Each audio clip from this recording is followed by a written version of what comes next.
watu wafupi ni hatari sana. Anaenda mpaka anasema vile nilivyo, mpaka anafanya watu wote dunia mzima wanajua ya kwamba na ni kweli mimi, na ndio kwa sababu mkanirudisha kwa tamu nyingine ile mtoto wangu asikose maziwa. Your Excellency, before I go on salutation, we have Honorable Fred Omido, the veteran labor leader, and the men who fought for both Kenya and Tanzanian freedom. And before he was relieved in Tanzania to come to Kenya, his history is too long. He had been proposed to be the first president of the Tanzanian people, or Tanzania as a country. But then when they discovered he was a Kenyan, they said, you need to cross the border and leave the position for the late Mwalimu Julius Nyerere.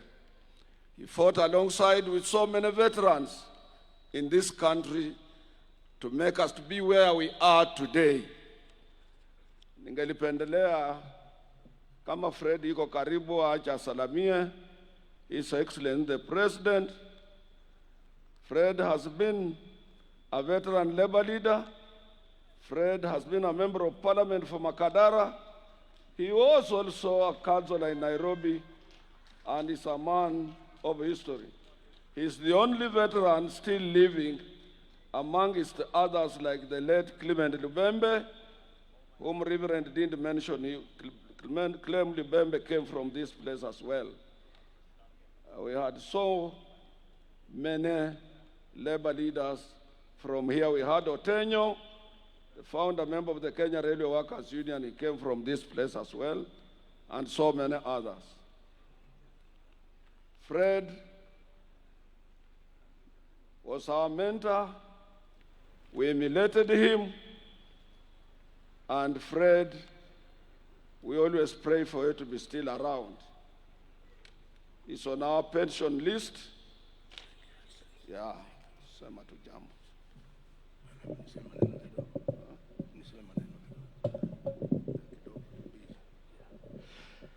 Your Excellency, zamani tulikuwa tukisema mtukufu rais, lakini wakasema mtukufu ni Mungu, kwa hiyo tunasema mheshimiwa rais.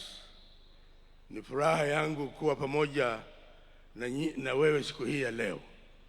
Chama cha wafanyakazi ni chama ambacho kilipigania uhuru katika nchi hii. Bwana Chebia ametaja watu wengine, amewacha wengine. Bwana Kibisu marehemu alikuwa pamoja na Tom Mboya. Wao ndio walianzisha chama cha wafanyakazi katika Kenya. Na wakati Jomo Kenyatta walipofungwa, Tom Mboya na Kibisu walianzisha mtindo wa kupigania kuona kwamba nchi yetu imepata uhuru. Na sehemu hii mahali tumekaa, palikuwa mzee alianzisha dini ya Friends katika nchi hii, katika sehemu hii. Marehemu nani mzee huyo anaitwa, alianzisha, hata nafikiri shamba hii ni shamba yake. Chama cha wafanyakazi kimefanya kazi kubwa. Na Atwoli, mimi na fikiri alikuwa Juma Boy, sijui Dennis Akumu, alikuwa Juma Boy. Atwoli akiwa shop steward katika posta, alikuwa anafanya kazi kwa posta, na akawa shop steward mzuri sana sana, na matajiri wakaona huyo na wasumbua, wanataka kumtupa waje hakuna posta, ni agency katika ofisi ya DC. Na tukaona huyu ni kijana mzuri, anatetea wafanyakazi kwa kazi nzuri, na lazima tumchukue sasa tumlete katika kotu badala ya kwenda kupoteza wakati. Na Juma Boy tukaleta Atwoli katika chama cha wafanyakazi kotu, akaanza kama mfanyakazi wa chini Kotu na ameendelea. Amerika ndio walikuwa marafiki zetu, chama cha wafanyakazi wa Amerika.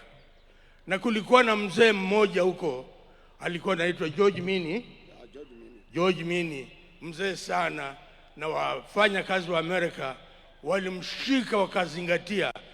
Uchaguzi ukifanya walikuwa nasema kiti ya George Mini mbali, ingine ifanyiwe uchaguzi, lakini hii hapana. Atwoli amefika mahali hapo. Yeye ndio George Mini wa Kenya, aendelee na kazi mpaka siku Mungu atakayosema umefika mwisho. Na kuombea baraka uendelee na kazi hiyo siku zote. Niko 102 sasa, miaka yangu 102. Nashukuru sana. Mnaona Fred yuko 100 years and is still smart upstairs. Wengine wanasema sisi ni wazee sana. Your Excellency, I want to recognize some of very important people who have joined. Your Excellency, I recognize the Prime Cabinet Secretary, Honorable Dr. Musalia Mudavadi, the Governor of Vihiga, Honorable Wilbur Otichiro, all governors present, including my Kakamega governor, ambaye ameleta watu kutoka governor kutoka Kakamega. Thank you very much. Cabinet Secretary, Minister of Labor and Social Affairs Protection, Dr. Alfred Mutua. Your Excellency, you are Speaker of the National Assembly, Honorable Moses Wetangula, Baba Aroma, all other cabinet secretaries present here, our Honorable Minister, able hard-working Minister for Public Service, Honorable Ruku, all principal secretary from all departments, including my own principal secretary from the Ministry of Labor, two of them who are here with us, the principal judge of Employment Labor Relations Court, Justice Monica Mbaru, and other judges of Employment and Labor Relations Court present. We have the managing trustee, a very hard-working managing trustee of National Social Security Fund, Brother David Koros. We have the chair of the National Industrial Training, Brother Den Nur Ali. The Social Health Authority, where I sit on the board as well. The CEO is represented by Dr. Ibrahim Matende, who is here with us, and also chair, I think, of Kenya Medical Association, if I'm not wrong. Other guests who are here with us, our members of Court Executive Board, Court Leadership, our affiliates. Excellency, I take this opportunity to thank you for honoring our invitation to be the chief guest during these 61st Labor Day celebrations under the theme, Kenya Workers Support the Northern Link, Accelerating Trade Through the Rironi-Malaba Highway Transformation. Your Excellency, this is a very special Labor Day in our year calendar, because for the first time since 1965, we have, through your support, your request, and also the invitation from the Vihiga County to be conducted outside Nairobi since the formation of COTU in 1965. Equally, let me take this opportunity, Your Excellency, to thank you in person and your government for the moment support that you exhibited logistically to make sure we are here in Vihiga today. I want, on the same vein, to thank the entire government team for the wonderful support and by providing all technical assistance that we required. Our history has been briefly narrated by Fred Omido. It's a long history, Your Excellency. Sometimes employers get mistaken thinking that Labor Day also includes employers. The history of the labor movement is long, Your Excellency, because it dates back from 1st of May in 1886 in Haymarket at Chicago massacre, where thousands and thousands of workers were clobbered when they were striking, demanding an 8-hour working. And then the employers could not understand them. They asked police, and they used whatever available missile, and so many workers died on that day, and this prompted Paris meeting of labor leaders on 4th of June, on 14th of June in 1989, to declare this day a Workers' International Labor Day. Here in Kenya, our founding father, Mzee Jomo Kenyatta, in 1963, he made a declaration. And in that declaration, it did really vividly mention that he is accepting that Kenyan workers should join other international workers on the International Labor Day to celebrate this day as a Workers' Day in the Republic of Kenya. Doesn't mention employers. Employers can come on our invitation and so on. And I want to thank Kenyan employers who have given us moment support. Your Excellency, we have been renewing our collective bargaining agreements time and again through the support of our employers in the Republic of Kenya in order to improve terms and conditions of service of our members. And we would like those positive employers to continue cooperating with us for the purposes of putting some mechanism in place to jointly spur economic growth of our country and make sure that we create more employment for our young men and women who are leaving institutions of high learning on daily basis. Your Excellency, as stated earlier, the theme of this year's Labor Day seeks to recognize and appreciate you for your commitment towards enhancing the infrastructure growth of this country and specifically areas that were traditionally marginalized. On behalf of Kenyan workers, allow me, Your Excellency, to thank you for your boldness. You are a bold president. You are very bold to have come up with projects that most of the presidents shied away from.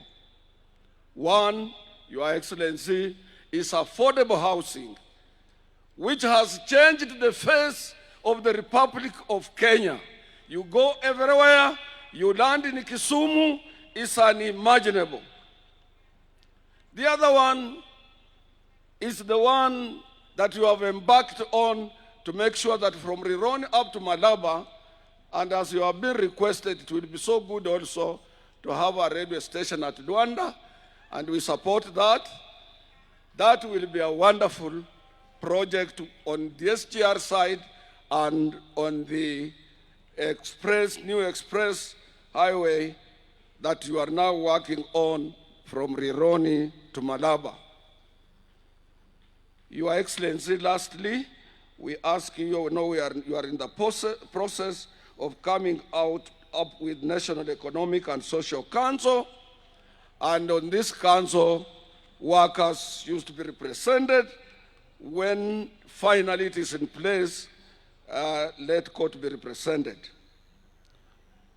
Your Excellency, as it has been stated, we recently, and I want to thank your Minister for Labor and the entire labor ministry fraternity, they did a commendable job during our recently concluded quarter elections, which your government allowed quotas of free and independent workers' labor movement to regulate itself under the supervisory mechanism provided for by your Ministry of Labor, and it was so wonderful that we concluded elections without any problems at all and or any interference. Your Excellency, even as we celebrate this year's Labor Day, I am compelled to humbly remind you that the Minister of Labor is here to ratify ILO Convention 189 and 190. This is even after Your Excellency assured Kenyan workers last year during the Labor Day celebrations that the ratifications would take place soon after last year's Labor Day. Your Excellency, I, on behalf of millions of domestic workers, urge you to ensure that the ratification of these two critical conventions that have since been ratified by other countries are equally ratified by our country, by our nation. Your Excellency, the problem on the labor market today globally is outsourcing. Outsourcing is not bad, but Kenyan outsourced companies have a feeling that those employees under their ambits must be exploited. The Minister of Labor, he promised, has got to come out with a policy on outsourcing in this country, as it has been recommended by the International Labour Organization that any outsourced staff and is on your premises must enjoy terms and conditions of service as per the prevailing collective bargaining agreement of that particular industry. Your Excellency, we wish to implore to you more than ensure that all relevant government agencies ensure that outsourced companies also pay statutory deductions, hawalipi kodi, hawalipi kitu chochote. This is a big avoidance of making sure that Kenya government collects revenue from them. Your Excellency, we happen in our midst to have the managing trustee of NSSF. Let me take this opportunity to thank you for the vision and leadership that you have exhibited towards making the National Social Security Fund a leading pension scheme in Africa that is responsive not only in eradicating old age poverty, but also meeting the infrastructure demands. Your Excellency, I used to admire Tanzania and NSSF because it came up with several government projects, including putting up parliament in Dodoma, police stations everywhere in Tanzania, and also in the area of energy, and the latest President Nelson Mandela, University of Technology in Arusha, and now I think that is where our current NSSF is heading. Your Excellency, in 2024 and 2025, the NSSF has recorded double-digit returns of 11% and 17%, making it one of the best well-managed workers' funds in the region. We kindly ask you to allow more workers and employers representatives to sit on the board. Say, for example, workers should provide 4 instead of 2, and employers should provide 4 instead of 2, so that we assist the CEO and his team to efficiently manage this workers' fund. Your Excellency, we wish to draw your attention to the growing challenges facing Kenyan workers within the EPZ under the Export Processing Zone Authority, where we are witnessing the emergence of companies not honoring freely negotiated collective bargaining agreements. Briefly, Your Excellency, let me touch on Social Health Authority. We have heard a lot of noises and so on, more so coming from our institutions and workers and other interested organizations. When we carried out research, Your Excellency, we found that you meant very well when you established the Social Health Authority. But as a member of that board, I can tell you for free that the problem that SHA is facing is internal. Otherwise, SHA has done a commendable job. And also, the problem is of mixing two acts, one for Digital Health Authority and which is independent, with that one of SHA, two independent acts of parliament, away from the one that established SHA.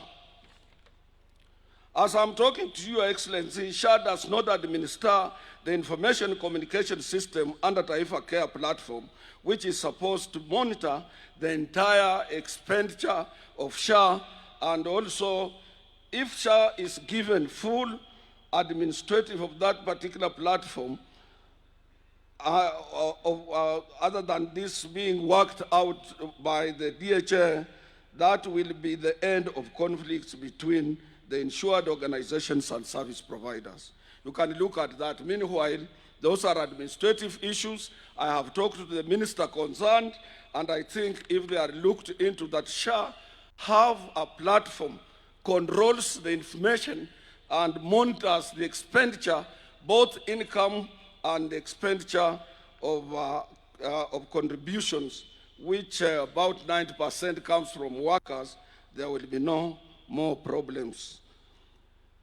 Your Excellency, I have said about affordable housing, and I don't want to repeat, and I want to thank you very much. I want also to go further than that. You allowed us workers to apply to be apportioned, and you reduced the deposit from 10% to 5% for workers.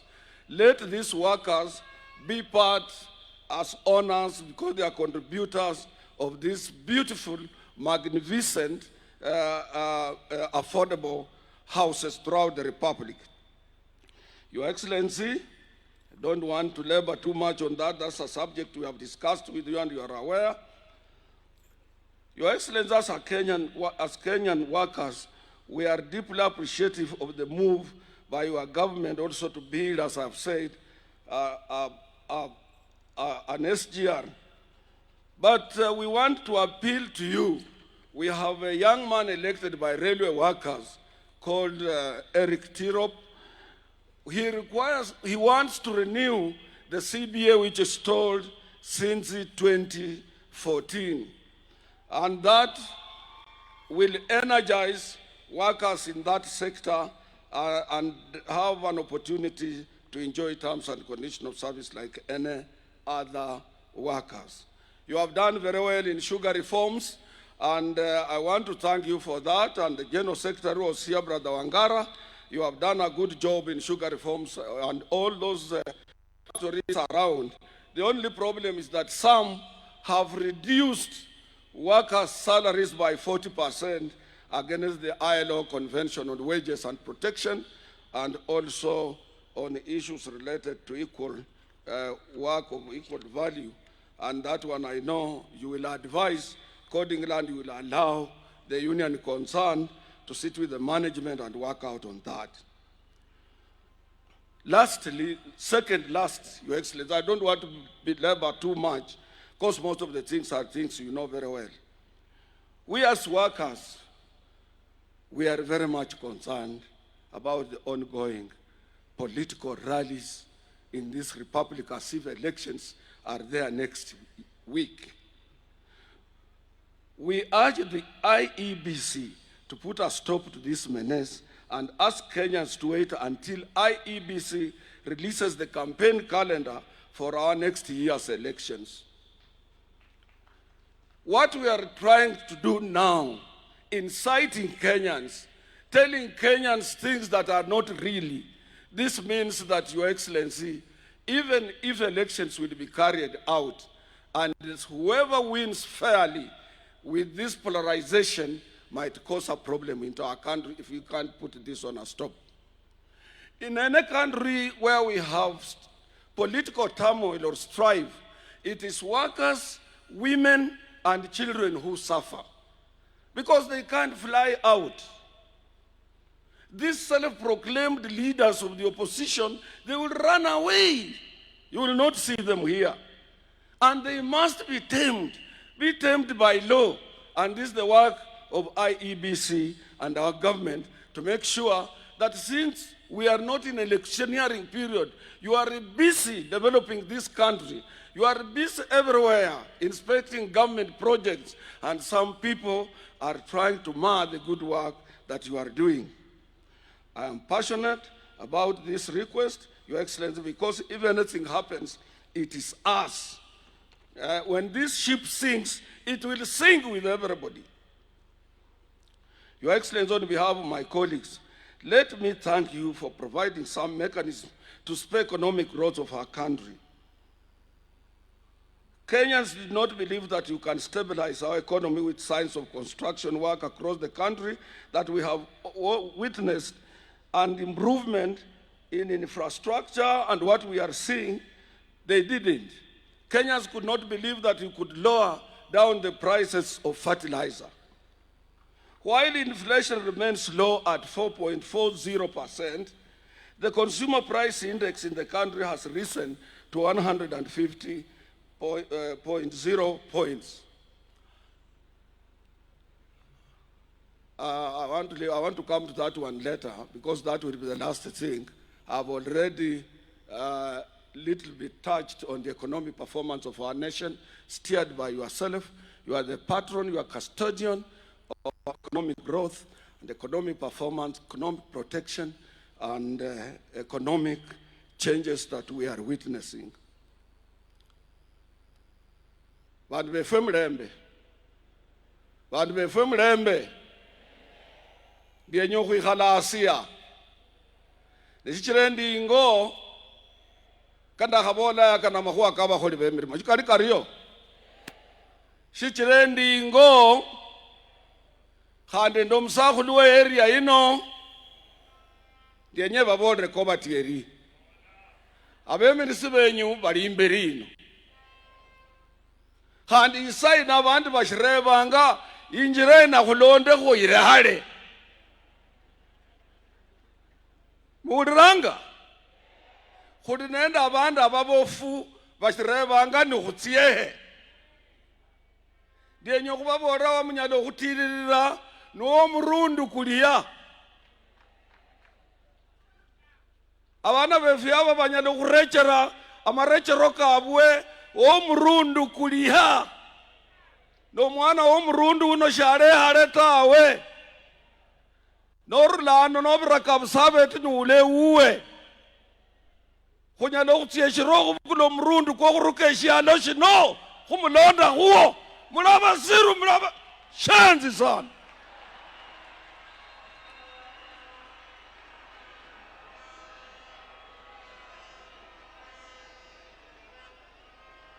Serikali hiye khulimona mawaziri kane ama permanent secretary zaidi ya 10 abakhongo be parastatal bosi bali mu serikali hiyo abandu bali nende sauti khuli mu serikali hiyo fwensi khulimuo khuli nende power mu serikali hiyo abakhwe benyu barebanga power fwe khuli nende power.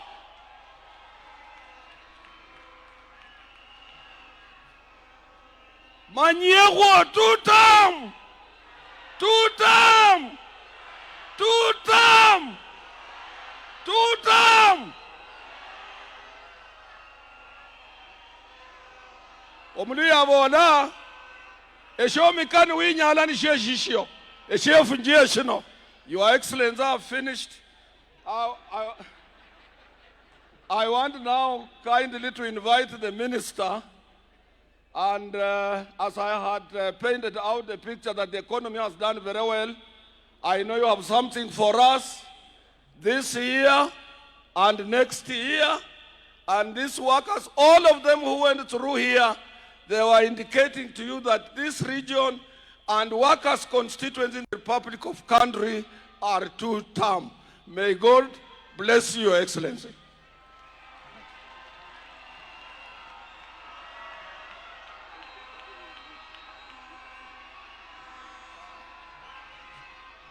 Your Excellency, I'm being reminded by my able personal assistant and technical technician on economy that if you gave us 23% minimum wage increase, your government will be stable. At one time, President Kibaki gave us 22% minimum wage increase, 18%, 14%, and things went on well. I know your hand is bigger than that one. May God bless you.